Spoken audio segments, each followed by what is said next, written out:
Hi, എല്ലാവർക്കും നമസ്കാരം. Media വണ്ണിൻ്റെ എല്ലാ പ്രേക്ഷകർക്കും ഈ ഇൻ്റർവ്യൂയിലേക്ക് സ്വാഗതം. ഇപ്പോൾ എന്നോടൊപ്പം ഉള്ളത് ഒരു എന്താ പറയുക, വലിയൊരു കളർഫുൾ ചിത്രത്തിൻ്റെ നായകനും നായികയാണ്. സ്വാഗതം. സ്വാഗതം.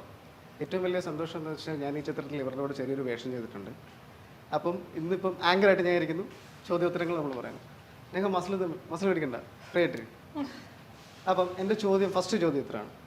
ഈ എന്താ പറയുന്നത്, കിസ്മത്ത്, ഇഷ്ക്, പ്രണയം, സ്നേഹം, ഹൃദയം എന്നൊക്കെയുള്ള പേരിൽ കുറേ സിനിമകൾ വന്നു. ഇപ്പോൾ കൽബ് എന്ന് പറയുന്നൊരു ചിത്രം നമ്മുടെ മുന്നിൽ വന്നു നിൽക്കുന്നതാണ്. ട്രെയിലർ, അതിൻ്റെ പാട്ടുകളെല്ലാം കണ്ടു. അപ്പം സിദ്ദിഖൊക്കെ പറഞ്ഞൊരു വാക്കുണ്ട്, ഈ കൽബ് എന്ന് പറയുന്ന ചിത്രം കണ്ടിറങ്ങുമ്പോൾ കണ്ണ് നനയാതെ നിങ്ങൾക്ക് ഇറങ്ങാൻ കഴിയില്ല എന്ന് പറയുന്നു. അതിനെക്കുറിച്ച് രഞ്ജിത്തിന് എന്താ പറയുക? ഇങ്ങനത്തെ ഒരു ലവ് സ്റ്റോറി, കാരണം ലവ് സ്റ്റോറിക്ക് എപ്പോഴും ഒരു ഓഡിയൻസ് ഉണ്ടായിരിക്കും. കാരണം നമുക്ക് എല്ലാവർക്കും റിലേറ്റ് ചെയ്യാൻ, റെസനേറ്റ് ചെയ്യുന്ന ഒരു സബ്ജക്റ്റാണ് ലവ്. അതിന് തന്നെ ഒരുപാട് സബ് ജോൺറസ് ഉണ്ട്. റൊമാൻറ്റിക് കോമഡി ആയിരിക്കാം, റൊമാൻറ്റിക് ഡ്രാമ ആയിരിക്കാം, റൊമാൻറ്റിക് ഹൊറർ ആയിരിക്കാം, അങ്ങനെ ഒരുപാടുണ്ട്. സോ റൊമാൻസിന് എപ്പോഴും ഒരു ഓഡിയൻസ് ഉണ്ട്, പ്രേക്ഷകരുണ്ട്. സോ അതിനൊരിക്കലും ഒരു പഴമ ഫീൽ ചെയ്യത്തില്ല. പക്ഷേ ഇങ്ങനത്തെ ഒരു ലവ് സ്റ്റോറി വന്നിട്ട് ഒരുപാട് കാലമായി, ഇത്രയും ഇൻറ്റൻസ് ആയിട്ട്, അതും 7 സ്റ്റേജസിലൂടെ കടന്നു പോകുന്ന 2 വ്യക്തികളുടെ ലവ് സ്റ്റോറി വന്നിട്ട്. 7 സ്റ്റേജിൽ കൂടെ കടന്നു പോകാനായിട്ട് ബുദ്ധിമുട്ടുണ്ടായിരുന്നോ? ഞാനും അതോ എൻ്റെ ക്യാരക്ടറിന് ഉറപ്പായിട്ടും അത് പടം കാണുമ്പോൾ അറിയാം. കാരണം നമ്മൾ തുടങ്ങുന്ന കാൽപ്പം അല്ല അവസാനിക്കുന്ന കാൽപ്പം. ഓക്കെ. ഇപ്പം ഈ ചിത്രം പുതുമുഖങ്ങൾ കാരണം സമ്പന്നമാണ്. ഇപ്പം ഞാനും ഒരു പുതുമുഖമായി വന്ന് 18-ാം പടി എന്ന് പറയുന്ന ചിത്രത്തിലൂടെ പുതുമുഖമായി വന്ന ഒരാളാണ്. നെഹയുടെ ഫസ്റ്റ് പടമാണ്. ഈ പടത്തിൻ്റെ ഒരു പ്രത്യേകത, പുതുമുഖങ്ങളായിട്ടുള്ള കുറേ ആക്ടേഴ്സ് ഉണ്ട്. ഇതിൻ്റെ ടെക്നീഷ്യന്മാർ ഇതിൻ്റെ സിനിമാട്ടോഗ്രാഫർ ഷാരോൺ, എഡിറ്റർ അമൽ, അതുപോലെ തന്നെ കുറേ പുതുമുഖങ്ങളും ടെക്നീഷ്യന്മാരായിട്ടുണ്ട്. അപ്പോൾ ഒരു പുതുമുഖ നടി എന്നുള്ള രീതിയിൽ കൽബിലെത്തി നിൽക്കുമ്പോൾ നെഹയ്ക്ക് എന്താണ് പ്രേക്ഷകരോട് പറയാനുള്ളത്? അയ്യോ, അതൊരു വലിയ ചോദ്യമായി പോയി ചോദിച്ചത്. ഇത്രയും നല്ലൊരു ടീമിൻ്റെ കൂടെ വരാൻ പറ്റിയത് ഒരു വലിയൊരു ഭാഗ്യം തന്നെയാണ്. ഞാനിങ്ങനെ ഒരു സിനിമയിൽ കയറുമെന്ന് ഞാൻ സ്വപ്നത്തിൽ പോലും വിചാരിച്ചിട്ടില്ല. അത് ഇത്രയും നല്ലൊരു ടീം, ഇങ്ങനെ ഒരു ഫാമിലി, ഒരു അറ്റ്മോസ്ഫിയർ കിട്ടിയത് ഒരു ലക്കാണ്, സത്യം പറഞ്ഞാൽ ഫെയ്റ്റാണ്. എൻ്റെ കിസ്മത്താണ് ഇവിടെ എത്തുന്നത്. ശരി. അപ്പം ഇതിൻ്റെ റൈറ്റേഴ്സ്, അതായത് സാജിദയാകയും സുഹൈൽ കോയും, ഇവർ രണ്ടുപേരും സുഹൃത്തുക്കളാണ്. പ്രത്യേകിച്ച് ആലപ്പുഴക്കാരാണ്. ഇവരുടെ തിരക്കഥയും ഇവരുടെ നിങ്ങളോട് കഥ പറച്ചിലുകളും നിങ്ങൾക്ക് എങ്ങനെയാണ് ഫീൽ ചെയ്തത്? ഇവരുടെ സൗഹൃദവും ഇവർ സിനിമയ്ക്ക് കൊടുക്കുന്ന കോൺട്രിബ്യൂഷൻ, 2 സുഹൃത്തുക്കൾ, 2 ആലപ്പുഴക്കാർ, ഒരേ മേഖലയിൽ വർക്ക് ചെയ്യുന്നവർ, അവരൊന്നിക്കുന്നു. ഒരു 10-20ഓളം പാട്ടുകൾ, പലതും സിറ്റുവേഷൻ സോങ്സും അല്ലാതെ നമ്മളിനി കേൾക്കാൻ പോകുന്ന കുറേ സോങ്ങുകളുണ്ട് ഈ പടത്തിൽ.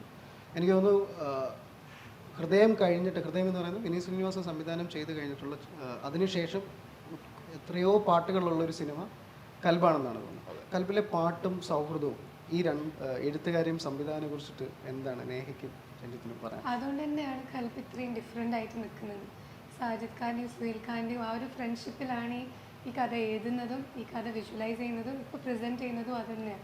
ആ സൗഹൃദം തന്നെയാണ് നമ്മളും കാസ്റ്റിലും നമ്മൾ കാണിക്കുന്നതും. നമ്മളെ പേഴ്സണൽ ലൈഫിൽ തന്നെ നമ്മളെല്ലാവരും ഫ്രണ്ട്സ് ആയത് അതുകൊണ്ട് ഈ കഥയിൽ അത്രയും ഡെപ്ത് ഉണ്ട്. നമ്മൾ ആ ക്യാരക്ടേഴ്സിൽ വരുമ്പോഴും ഓഫ് സ്ക്രീൻ ആയാലും അത് റെസനേറ്റ് ചെയ്യുന്നുണ്ട്. നമുക്ക് അത്രയും ഇഷ്ടം തോന്നി അങ്ങോട്ടും ഇങ്ങോട്ടും. ആ ക്യാരക്ടേഴ്സ് നമുക്ക് അഭിനയിക്കേണ്ടി വന്നില്ല. അത് റെസനേറ്റ് എന്ന് പറയുന്ന വാക്കിൻ്റെ മലയാളം എന്ത്? നമുക്ക് ഉൾക്കൊള്ളാൻ പറ്റി. കാരണം മലയാളികളാണ് കുറച്ചുകൂടെ ഇന്റർവ്യൂ കാണുന്നത്, കുറച്ച് മലയാളത്തിലാക്കാം നമുക്ക് കുറച്ച് കാര്യങ്ങൾ. സോ എനിക്ക് ശരിക്കും സുഹൈലിനെ എനിക്ക് മൈക്ക് തൊട്ട് അറിയാം.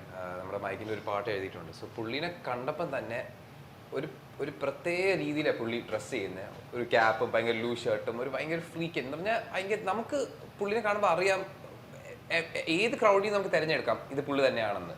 അല്ല, എനിക്ക് തോന്നുന്നു ഇവരുടെ രണ്ടുപേരുടെ സൗഹൃദവും ഇവരുടെ പടത്തിൽ ഇൻഫ്ലുവൻസ് ചെയ്തിട്ടുണ്ടെന്ന് എനിക്ക് തോന്നുന്നു. പുള്ളി അങ്ങനത്തെ ഒരു എന്ന് പറഞ്ഞാൽ അത്രയും ഏറ്റവും ലേറ്റസ്റ്റ് നൈക്കി ഷൂസും ലൂസ് ബ്രാൻഡഡ് ഷർട്ട്സ്, അപ്പോഴത്തേക്ക് പുള്ളിനെ എവിടെ കണ്ടാൽ തിരിച്ചറിയാം. ഭയങ്കര ഫ്രീക്കും ജാങ്കോ ലുക്ക് ഉണ്ട്. സോ അങ്ങനത്തെ കഥാപാത്രങ്ങൾ ശരിക്കും ആലപ്പുഴയിലുണ്ട്. കാരണം പുള്ളി കണ്ട് തിരിച്ചറിഞ്ഞ ക്യാരക്ടേഴ്സ് നമ്മൾ. ഞാനത് ചോദിക്കാൻ വരുമായിരുന്നു. ഈ ആലപ്പുഴയാണ് ഈ കഥ നടക്കുന്ന പശ്ചാത്തലം ആലപ്പുഴയാണ്.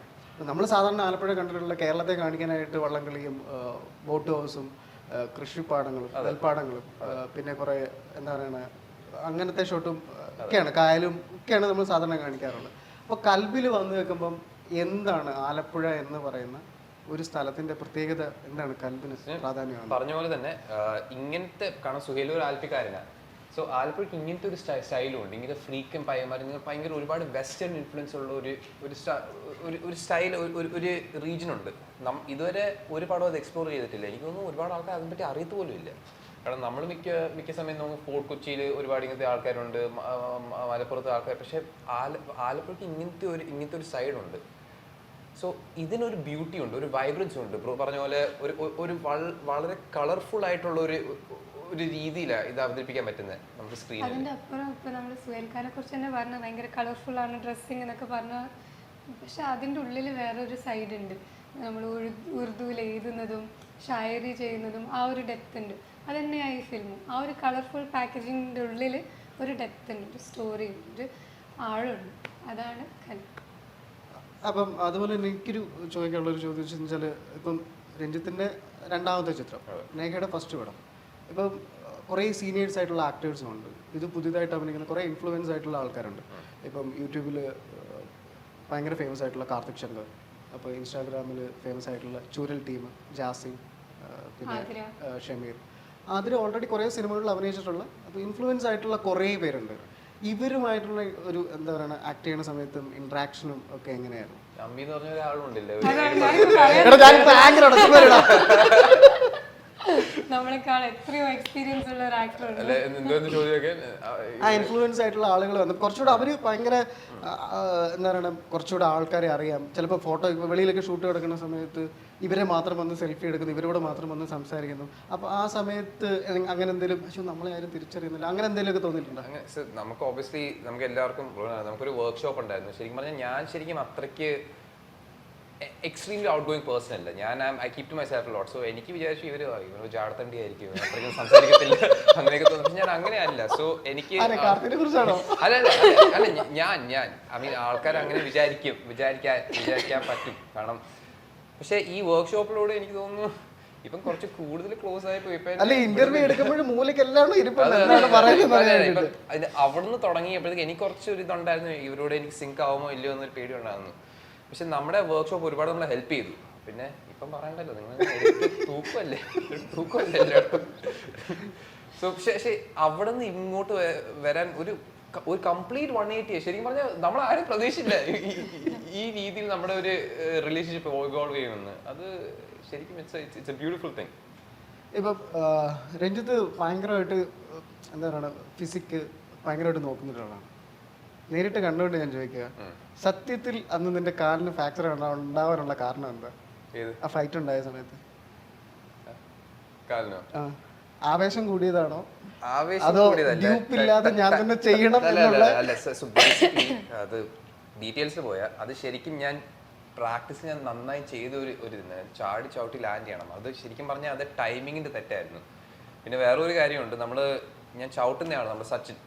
ഓക്കെ, സോ നമ്മളൊരു ഫൈനൽ റിഹേഴ്സൽ എടുത്ത് ടേക്കിലോട്ട് പോകാൻ പോകുമായിരുന്നു. അപ്പോഴത്തേക്ക് എനിക്ക് കുറച്ചുകൂടെ ബെറ്റർ ആയിട്ട് ചെയ്യുമെന്ന് എനിക്ക് തോന്നി. അപ്പോഴത്തേക്ക് ഞാൻ നമ്മുടെ മാസ്റ്ററിനോട് പറഞ്ഞു ഒരു റിഹേഴ്സലും കൂടെ തരാമോ. അപ്പോഴത്തേക്ക് ചെയ്തപ്പം ഞാൻ ചാടി വന്നപ്പം എൻ്റെ കാല് പുള്ളീൻ്റെ മുഖത്ത് ചവിട്ടാൻ പോകുമായിരുന്നു.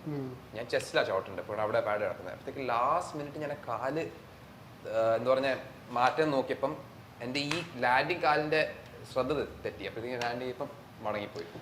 ഞാൻ പിന്നെ അത് കഴിഞ്ഞിട്ട് ഏറ്റവും കൂടുതൽ പ്രാർത്ഥിച്ചുകൊണ്ടിരുന്നത്, നീ എന്ത് ചെയ്യലും എൻ്റെ അടുത്ത് വന്ന് ഞാൻ പറയായിരുന്നു പതുക്കെ മതി, ആവേശം വേണ്ട.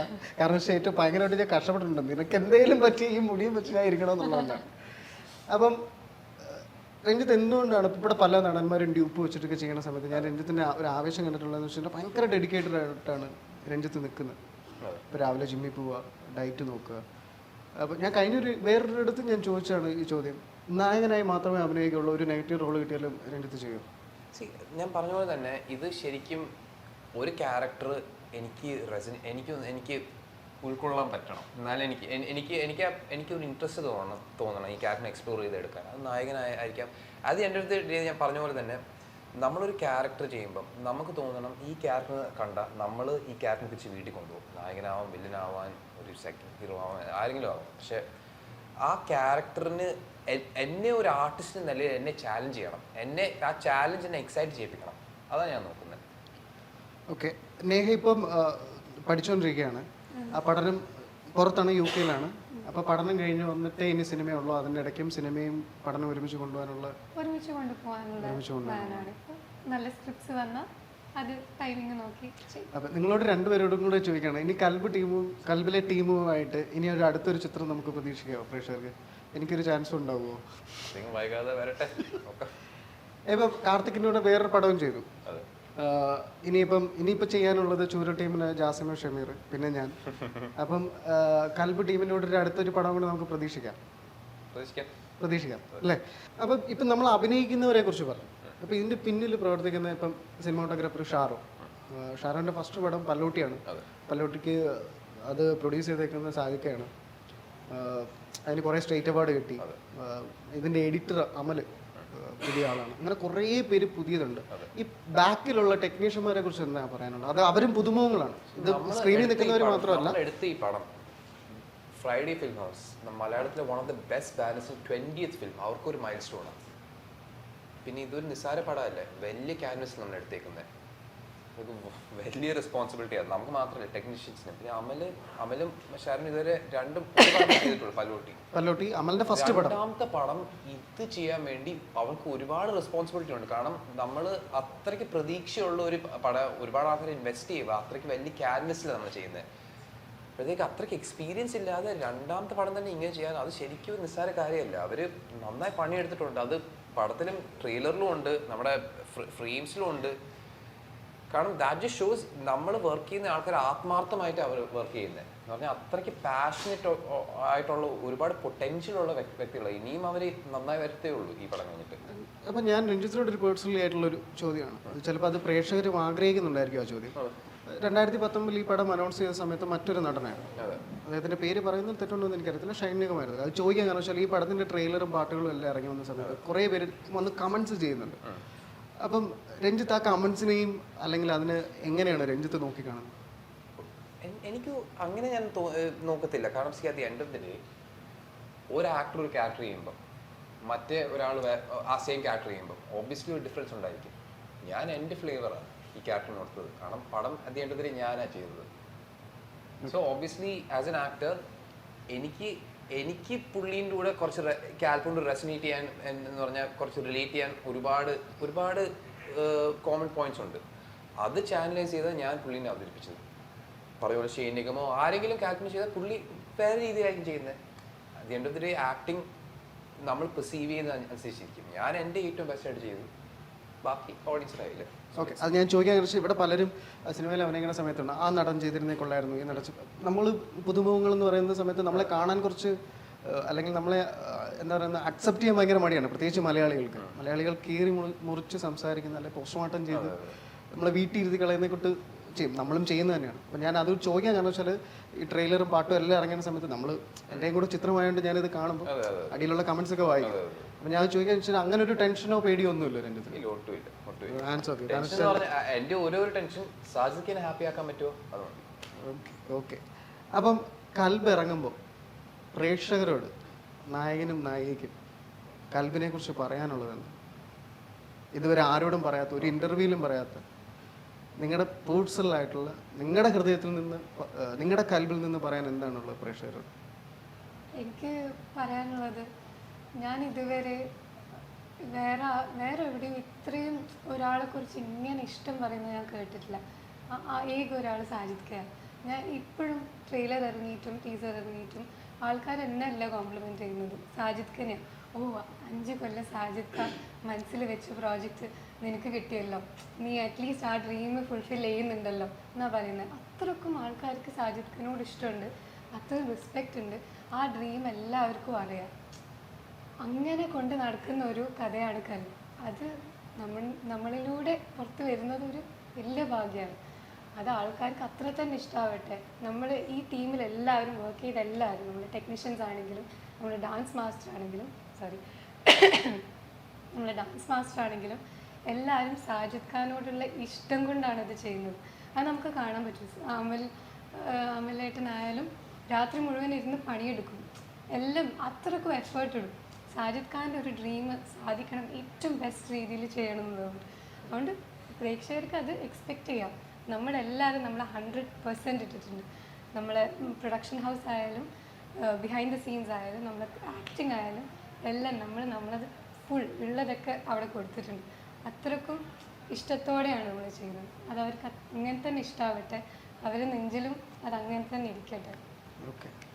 പറഞ്ഞ പോലെ തന്നെ കൽബ് ഒരു സിനിമാ പ്രാന്തിൻ്റെ കഥയാണ്. ഒരു സിനിമാ പ്രാന്തിന് ഇങ്ങനത്തെ ഒരു കഥ ഇത്രയും ബ്യൂട്ടിഫുള്ളും സോൾഫുൾ ആയിട്ട് എടുക്കാൻ പറ്റത്തുള്ളൂ. കാരണം അത്രയ്ക്ക് സിനിമ പ്രേമിക്കുന്ന ഒരാൾക്ക് ഇത്രയും ട്രൂ ആയിട്ടും ഇത്രയും ഓണസ്റ്റ് ആയിട്ട് ഒരു പടം എടുക്കാൻ പറ്റുള്ളൂ. സാജിദ് അങ്ങനത്തെ ഒരാളാണ്. ഇനിയും ഹോപ്പ് ചെയ്യുന്നു, I really want work with him again. Hopefully ഇനിയും എനിക്ക് സാജിദ് ഖാനോട് വർക്ക് ചെയ്യണം, അങ്ങനത്തെ ഒരു ഓപ്പർച്യൂണിറ്റി വരട്ടെ.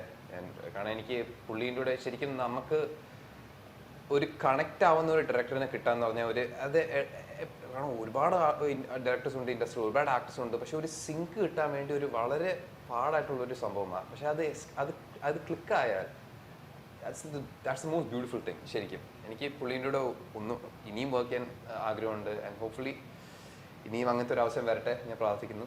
So let's see. അപ്പം എല്ലാ പ്രേക്ഷകരോടും പറയാനുള്ളത്, കൽബ് നിങ്ങളുടെ ഏറ്റവും അൾട്ടിമേറ്റ്ലി കിങ് ഓഡിയൻസ് ആണ്. നിങ്ങളുടെ ഇടയിലേക്ക് വരികയാണ്.